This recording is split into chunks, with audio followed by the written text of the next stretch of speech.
ஆண்டவருடைய நாமம் மகிமைப்படுவதாக. அன்பானவர்களே, இன்றைய வார்த்தைக்கு உங்கள் அன்புடன் வரவேற்கிறேன்.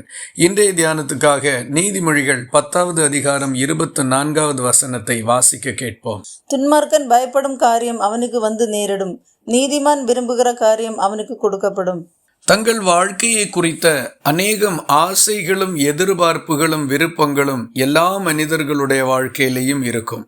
அவரவர்களுடைய நிலையை பொறுத்து அவைகளில் வித்தியாசம் இருக்கும். இந்த வசனம் துன்மார்க்கனையும் நீதிமானையும் குறிப்பிட்டு, நீதிமான் விரும்புகின்ற காரியம் அவனுக்கு கொடுக்கப்படும் என்றும், துன்மார்க்கன் பயப்படும் காரியம் அவனுக்கு வந்து நேரிடும் என்றும் குறிப்பிடுகின்றது.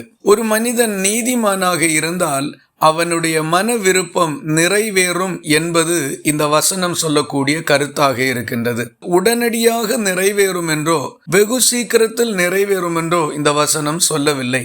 ஒருவேளை எதிர்பார்க்கின்ற காலத்தில் அந்த காரியம் நடக்காமல் இருக்குமானால் நீதிமான்களாய் வாழுகிறவர்களுக்கு கூட சோர்வுகள் வரக்கூடும். ஆனால் வசனம் தெளிவாக சொல்லுகின்றது, ஒருவன் நீதிமானாக வாழ்ந்தது உண்மையானால் அவனுடைய மன விருப்பங்களை தேவன் நிறைவேற்றுவார். இந்த காலை வேளையில் ஒருவேளை உங்களுடைய வாழ்க்கையிலேயும் நிறைவேறாத விருப்பங்களும் ஆசைகளும் இருக்குமானால் கர்த்தரிடத்தில் பொறுமையாக இருங்கள். நிச்சயமாய் தேவன் தம்முடைய வார்த்தையை நிறைவேற்றுவார். சோர்ந்து போய் அதைரியப்பட்டு காரியங்கள் இனி நடக்காது என்கிற மனநிலைக்கு ஒருவரும் வரவேண்டியதில்லை. நன்மையை கொடுக்க விருப்பமுள்ளவராக இருக்கிற கர்த்தர் அதனதன் காலத்திலே நேர்த்தியாக செய்வார். ஆகவே கர்த்தருக்கு பிரியமாக வாழ்ந்து நன்மையை காண எதிர்பார்த்திருக்கிறவங்களுக்கு வெகு சீக்கிரத்திலே கர்த்தர் தம்முடைய வார்த்தையின் நிறைவேறுதலை காண செய்து மகிழ்ச்சி அடைய செய்வாராக. இந்த வார்த்தைகள் இந்த நாள் முழுவதும் உங்களுக்கு ஒரு ஆசீர்வாதமாய் இருப்பதாக. ஜெபிக்கலாமா?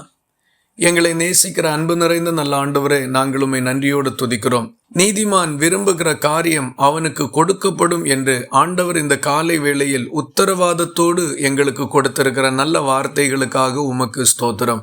சோர்ந்து போயிருக்கிறவர்கள் பலனடையும்படிக்கும், நம்பிக்கையற்று போய்கொண்டிருக்கிறவர்கள் திடன் கொள்ளும்படிக்கும் உம்முடைய வார்த்தைகள் ஒவ்வொருவருக்குள்ளேயும் பலன் செய்யட்டும் என்று ஒப்பு கொடுத்து ஜெபிக்கிறோம்.